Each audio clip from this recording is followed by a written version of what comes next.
Good morning, students. Am I audible? Yes, ma'am. Good morning. Good mornings. Where are other students? Was there some other class going on? No, ma'am. No? They are just joining. Okay, fine.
Students, am I audible?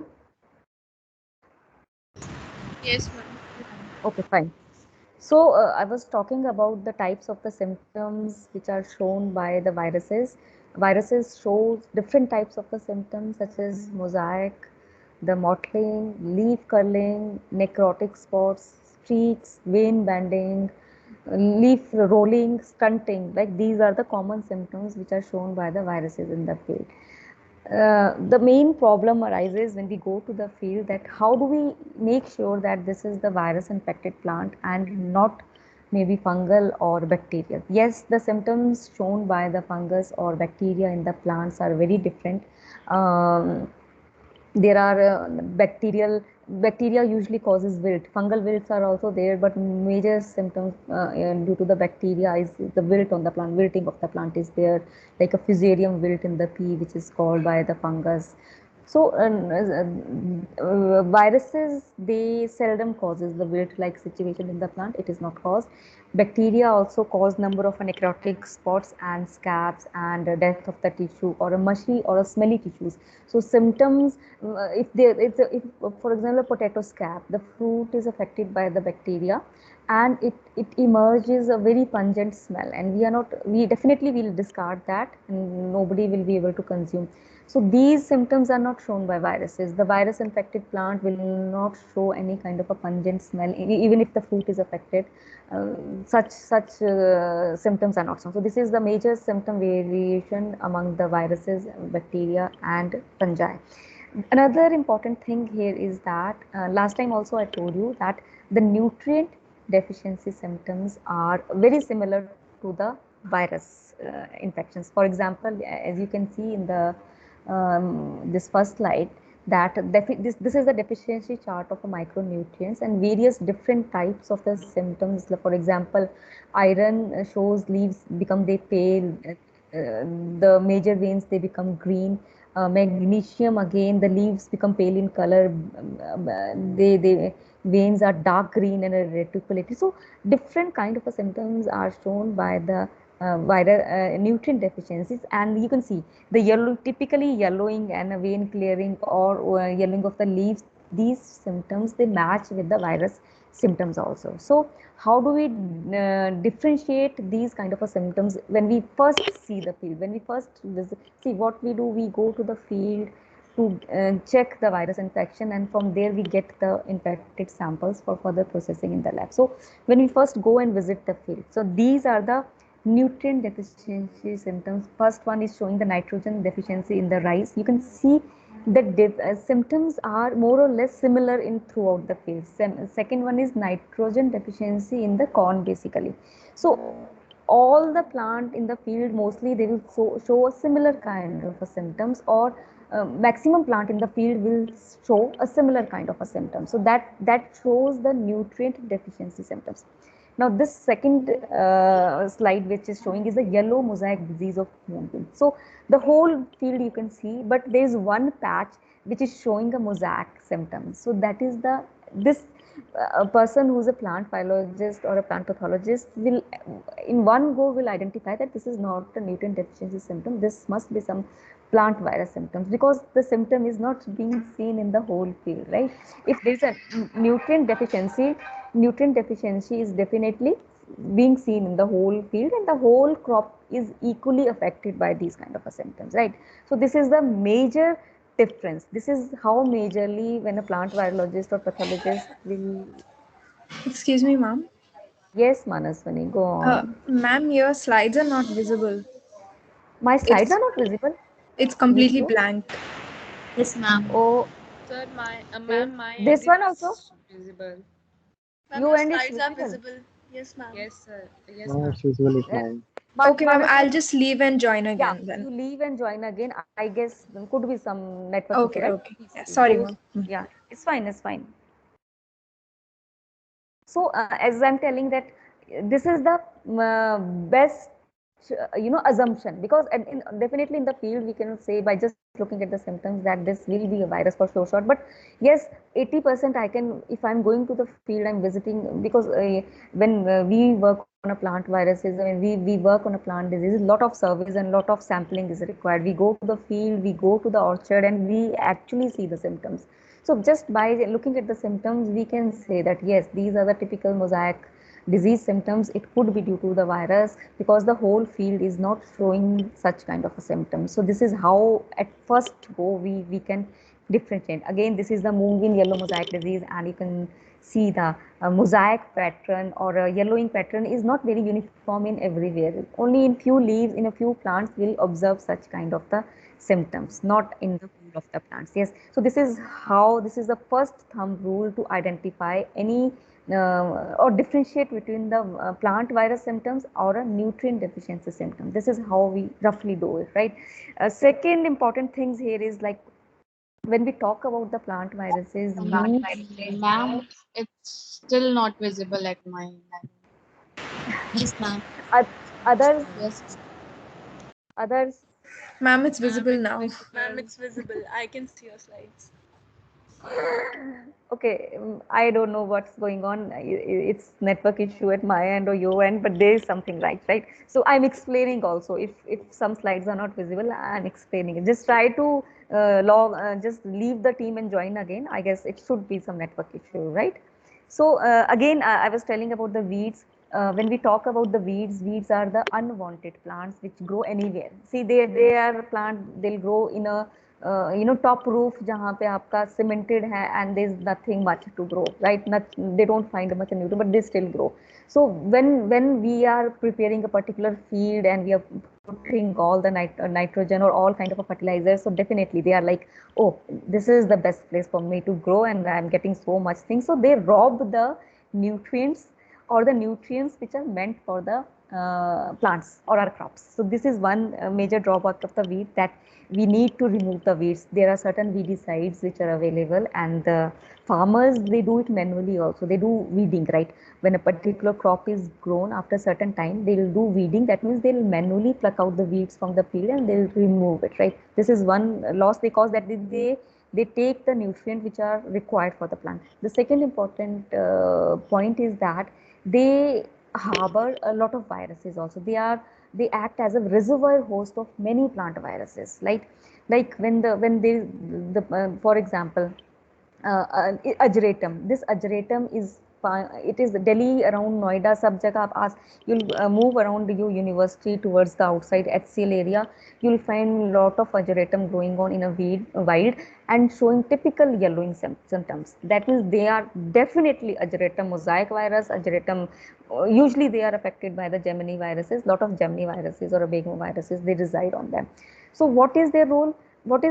Because when the virus is not finding its suitable host, for example, its host is tomato or a potato or any other crop, so that virus is finding another way to live, because it need a living host to multiply and live, right? Viruses cannot grow without a living host. So they are there on the weeds that time. As soon as they'll see, as soon as there's a nearby crop, maybe a potato or tomato, other crop, and then these viruses are transmitted by the vectors. Usually the vectors play an important role. Gemini viruses, Bingo viruses, it is the whitefly. So whitefly, they'll feed on the wheat plant, they'll go and feed on the these crop plants also. So they are transmitting. So there's a particular way, mechanism of transmission also, that we'll study when we'll study the transmission of viruses. So they transmit. So this is how weeds are also very important, and it is very important to manage the weeds if we want a less virus transmission, or if we want कि weeds से ही उसको destroy कर दिया जाए, या wheat crops या उसका alternate crop we are destroying, we are removing, so it will not find any place to stay in that particular period जहाँ पे आपका crop नहीं है. So there are many chances that the plant will also get protected this way. So this is why when we study about the weeds, viruses, we study about the weeds also. This is again a croton, a very common weed. There are two varieties.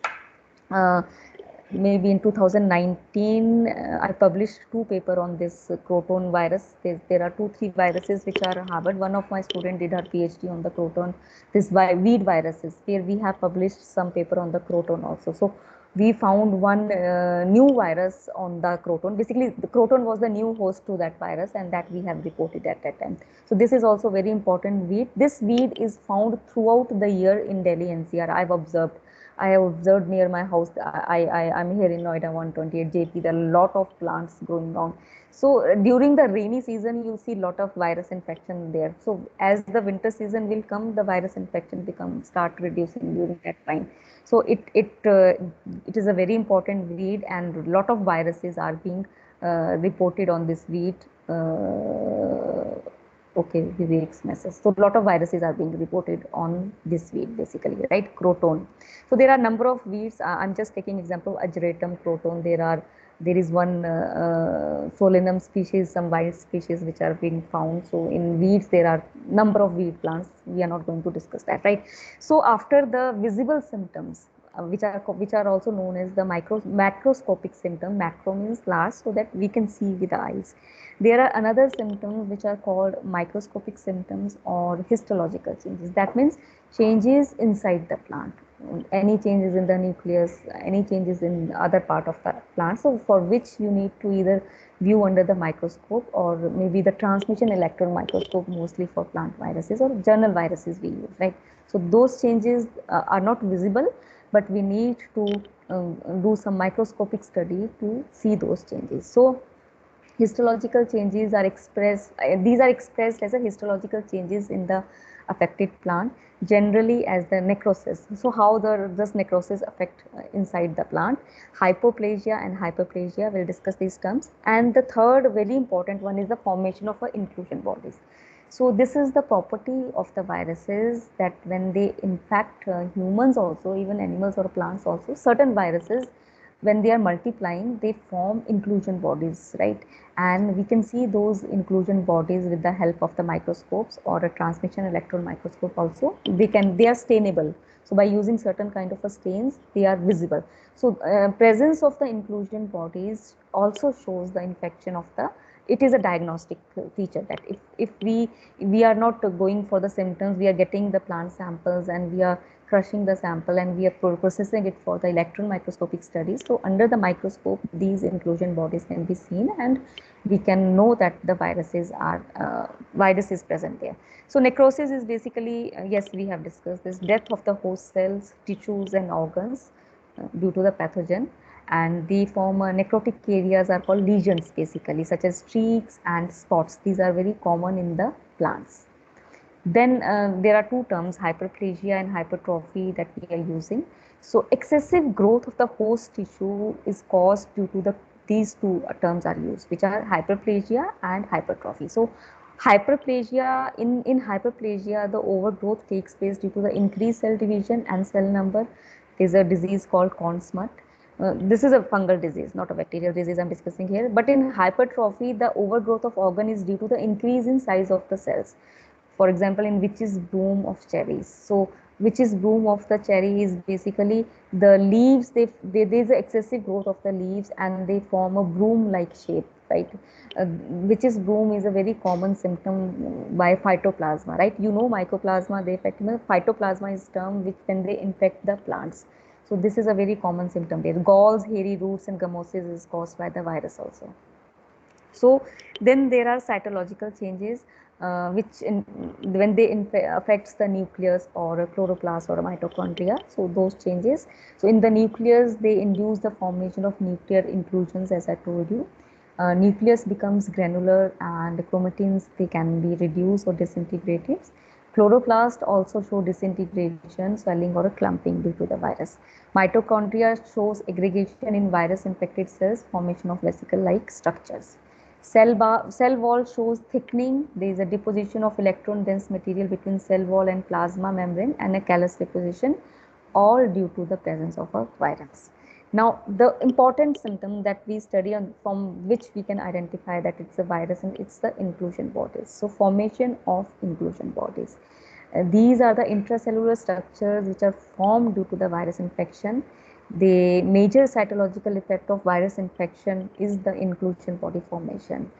They contain the virus particles or a virus related material, or sometimes the host material also, the broken cell wall or something like that of the host also. They can be nuclear inclusion bodies or they can be cytoplasmic inclusion bodies according to where they are formed. If they are in the nuclear, they are the nuclear inclusion bodies. If they are in the cytoplasm, they are cytoplasmic inclusion bodies.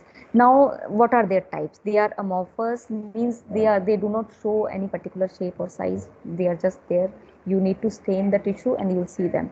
Then they are crystalline or a pinwheel. A crystalline shape is formed, especially I'll discuss that can be seen under the transmission electron microscope. And pinwheel is a like they show a wheel-like structure with number of pin-like structures available on them, which can be seen.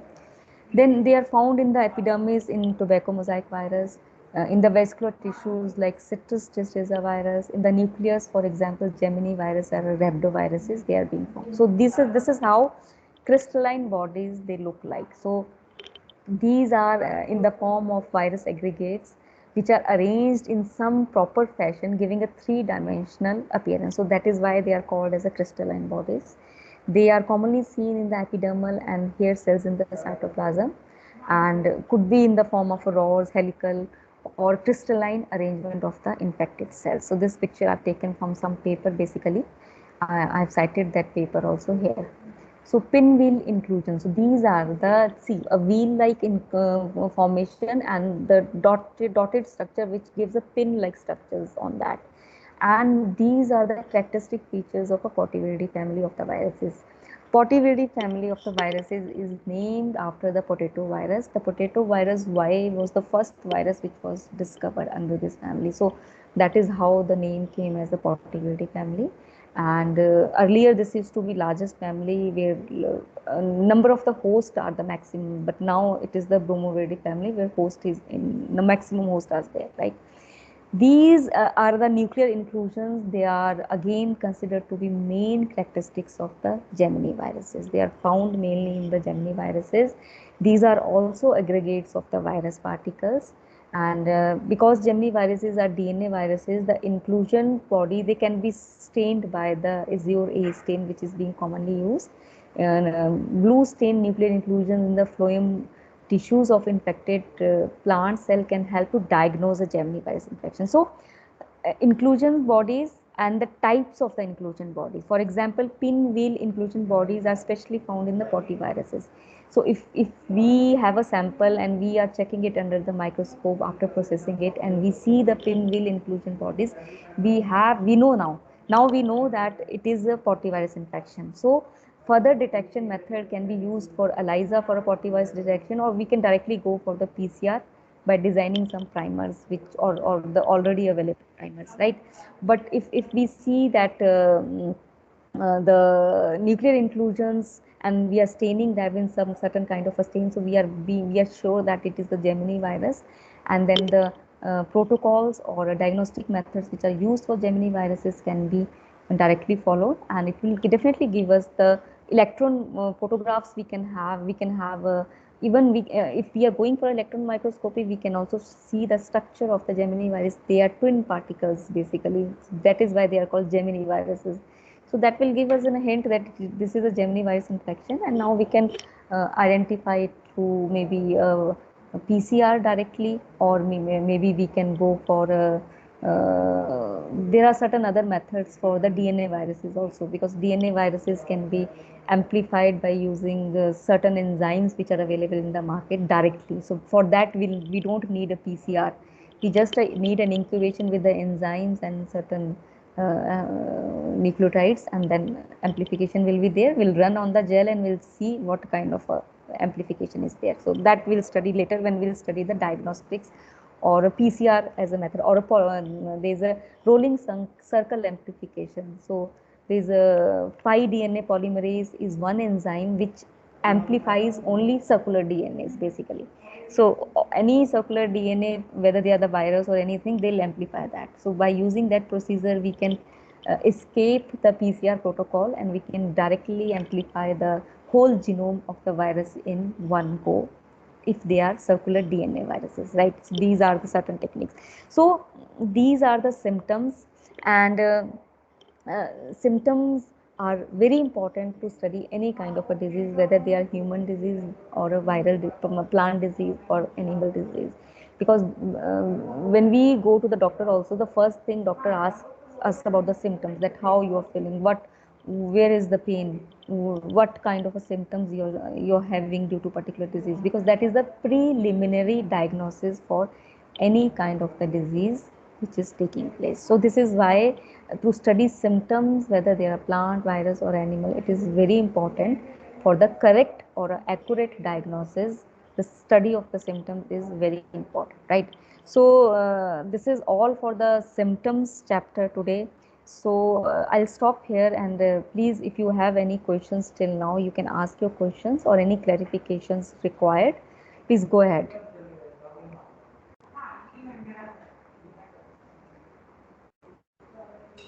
Ma'am, are these slides available on LMS? No, maybe I've not uploaded this yet, but I'll upload this LMS on the LMS. Okay, okay. I'm slides I'm uploading as and when I'm teaching you, right? I've tried to upload the links and some PDFs on the LMS related to these material. When I'm done, like today, I've taken the class. Maybe by evening I'll upload these slides on the LMS. And I guess in the file section you should be able to see these slides because I'm uploading in the Teams also.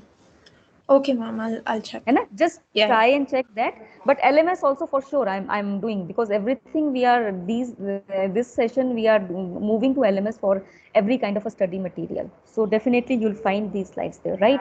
So for this first practical, you'll write your first practical in your practical file. First practical would be the symptoms, the macroscopic symptoms that you see. You'll explain the symptoms. On the right hand side you can just paste some photograph from, you can take from my PPTs also, no problem. You don't need to go anywhere else, and you explain the symptoms, right? Then the second experiment would be your microscopic symptoms, so in which you will write about the internal symptoms that are majorly for the plant viruses. So that will complete your two practicals, right? Two practical will be completed under that. So if there is no question, I would like to move for another topic. This was the practical part, and one topic, one part I want to go for a theory now, right? So you want to ask anything? Should I stop or should I go further? Ma'am, what format should the experiments be? Should it be Format Word or is, written? Or what? it should be, ideally it should be written, but then I don't know how you will put your that photographs, because you all are at home and you don't have printer. So for now, just do one thing, go for a Word, but please don't copy paste, students, right? If you'll copy paste, then there will be no use. Just try, take reference, try to write it in your own words.